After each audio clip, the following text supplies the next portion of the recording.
dikabulkan oleh Allah, mau gue minta yang bagus-bagus. Coba dah bayangin dah, kita punya ucapan nih, kalau nggak dijaga, tiba-tiba kejadian. Orang motong kita di jalan, wah gue sumpahin nyusruk beneran. Jangan-jangan itu adalah doa kita yang dikabulkan Allah. Tahu doa kita dikabulkan Allah, ya kita minta yang lain. Ya enggak? Tahu doa kita dikabulkan Allah, kita minta rumah kayak 2 lantai, apa duit kayak 10 miliar, begitu kan? Minta sehat, minta panjang umur. Makanya jangan-jangan mulut kita nih lagi ada racunnya. Jangan ngomong sembarangan, yang bagus-bagus. Ya Allah, mati husnul khotimah ya Allah. Ya Allah, sehat panjang umur ya Allah. Gitu dah. Ya, lagi dalam keadaan berpuasa. Itu yang kedua. Yang ketiga, al-mubadaratu ilal istighal bi asbabis salati fi awalil waqt.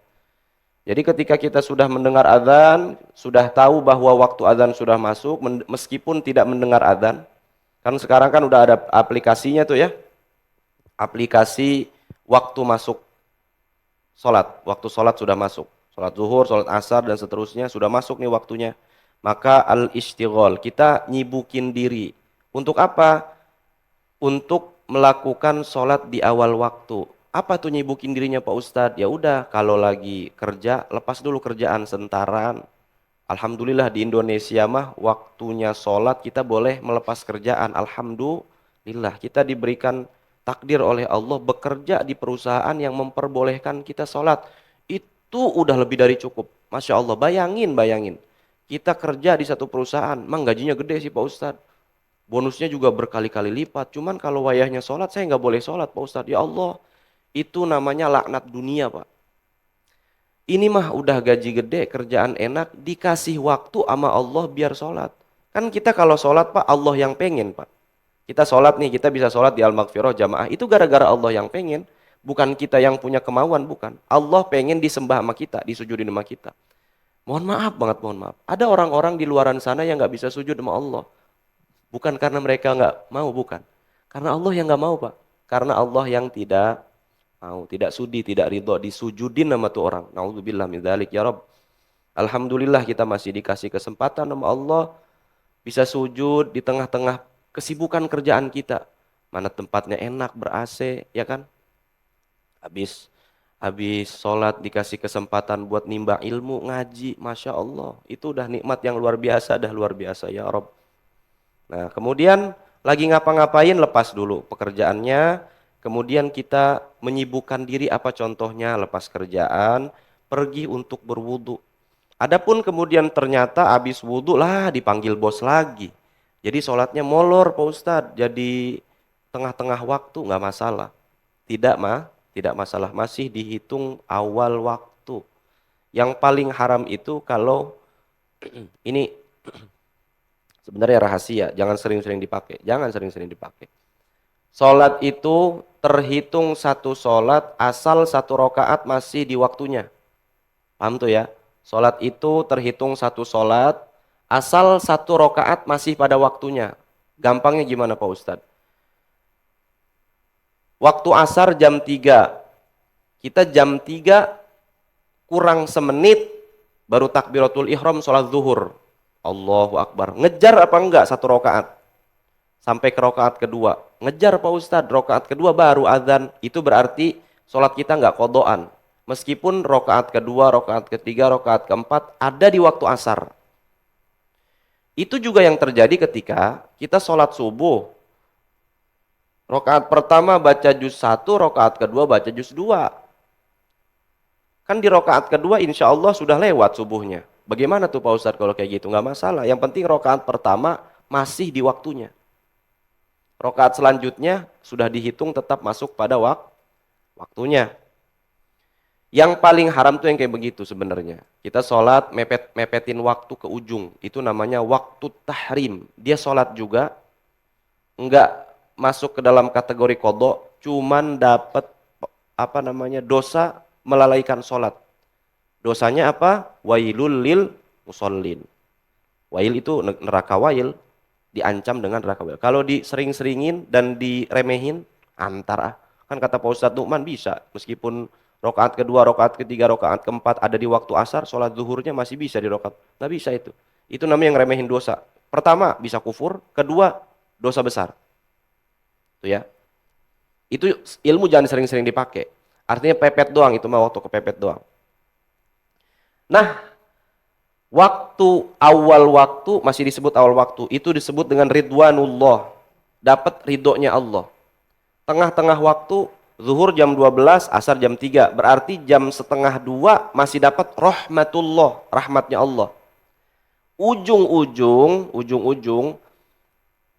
asar jam 3 kurang 5 kita baru takbiratul ihram, sholat zuhur. Itu kan artinya dapat tuh satu sholatnya di waktu zuhur, meskipun mepet banget sama waktu asar. Dapat nggak? Dapat. Itu afwullah, dapat maafnya Allah. Yang haram yang bagaimana? Yang tadi. Rakaat kedua, rakaat ketiga, rakaat keempat ada di waktu asar. Rakaat pertamanya doang ada di waktu zuhur. Nah, kalau secara fikih sah sholatnya sah. Dan tidak perlu i'adah, tidak perlu ulang. Karena itu belum masuk kategori atau kriteria qadha. Itu ya. Ya mudah-mudahan nggak pernah dipakai itu ilmu tuh.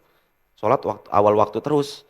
Jamaah terus. Amin ya robbal alamin. Yang keempat, an-nafilatul qabliyah. Sholat qabliyah. Sholat qabliyah. Semua sholat fardu ada qabliyahnya. Tapi ada yang muakkadah, ada yang ghairu muakkadah. Yang muakkadah pahalanya 100, yang ghairu muakkadah pahalanya 80. Kalau yang muakkadah doang kita kerjain dapat 100 doang, misalkan yang muakkadah ada 300. Kalau nggak ngerjain yang ghairu muakkadah cuma dapat 300. Ya enggak?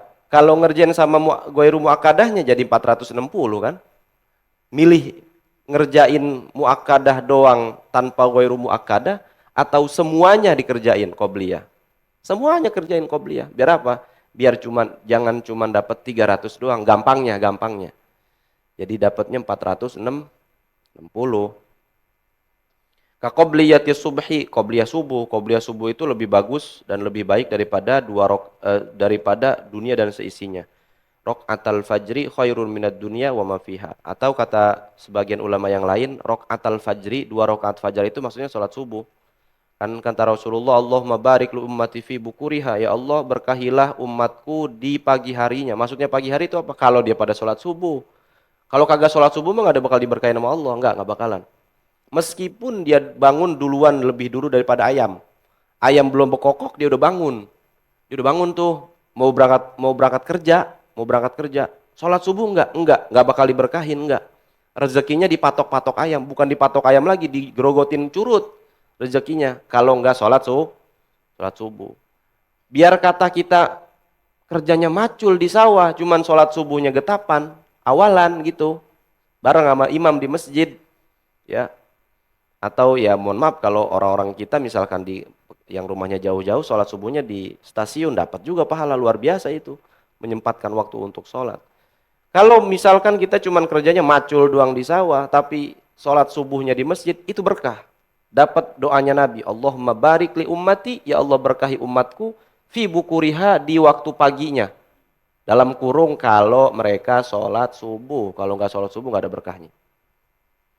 Wal zuhri, sholat qobliyah zuhur, wal asri, sholat qobliyah asar, wal jumu'ati, sholat qobliyah jum'ah, wa kadzalikal maghrib wal isya.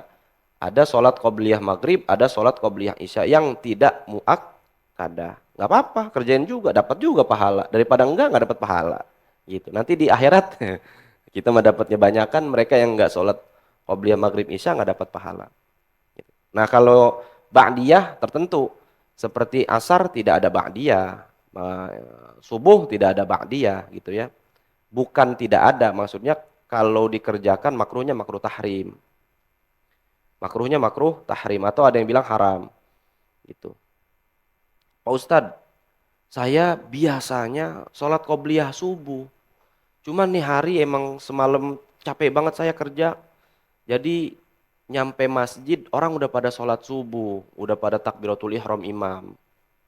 Jadi saya nggak sempet qobliyah subuh. Boleh diqodho qobliyahnya. Kapan dikerjainnya Pak Ustadz? Habis sholat subuh. Nah, sunnah-sunnah rawatibah, sunnah-sunnah yang rawatib tadi, dianjurkan dikerjakannya bukan di masjid. Dianjurkan dikerjakannya di rumah. Itu yang dimaksud la taj'alu buyutakum kal maqabir. Jangan jadikan rumah kalian seperti kuburan, nggak ada ibadah di dalamnya, Berarti maksudnya kata para ulama tuh gimana? Jangan sampai di rumah nggak dilakukan sholat sama sekali. Kan sholat fardu mah laki-laki di masjid, Pak. Fardu kifayah, bukan sunnah muakkadah, fardu kifayah. Di masjid sholat laki-laki mah. Yang di rumah sholat apaan Pak Ustadz? Pertama, untuk laki-laki sholat sunnahnya. Tahajud, qobliyah, ba'diyah. Jadi qobliyah dulu nih, kita wudhu di rumah. Qobliyah dulu 2 rakaat, berangkat ke masjid. Nyampe di masjid jangan duduk. Kalau duduk makruh. Kalau bisa sholat sunnah lagi. Sholat sunnah apa? Namanya tahiyatul masjid. Atau kalau nggak sempat sholat sunnah langsung sholat fardu. Namanya tahiyatul masjid juga. Jadi hormat kepada masjid itu dengan sholat. Nanti pulang dari masjid di rumah sholat ba'diyah. Atau kalau nggak sempat sholat tahajud nanti malamnya. Itu menjadikan rumah sebagai tempat ibadah, bukan sebagai kuburan yang tidak ada ibadah di dalamnya gitu kira-kira tuh. Habis subuh, emang boleh sholat sunnah Pak Ustadz? Boleh, kalau kita punya kebiasaan sholat qobliyah subuh. Suatu ketika ada kasus kita kesiangan bangunnya. Pas nyampe masjid, udah pada sholat Pak Ustadz, udah takbiratul ihram. Sholat aja takbiratul ihram, ikut imam subuh. Nanti pulang ke rumah, nyampe rumah sholat dah.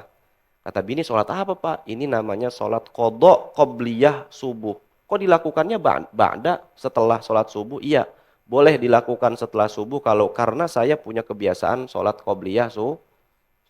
Itu begitu, nggak apa-apa. Asar juga begitu, nggak apa-apa, sama. Itu tidak kena kemakruhan atau keharaman sholat ba'da asar atau ba'da subuh ya. Mudah-mudahan apa yang kita pelajari, apa yang kita kaji mendapat berkah dan manfaat dari Allah Subhanahu wa taala. Saya mohon izin dan mohon maaf. Hadani Allah wa iyyakum ajma'in. Wassalamualaikum warahmatullahi wabarakatuh.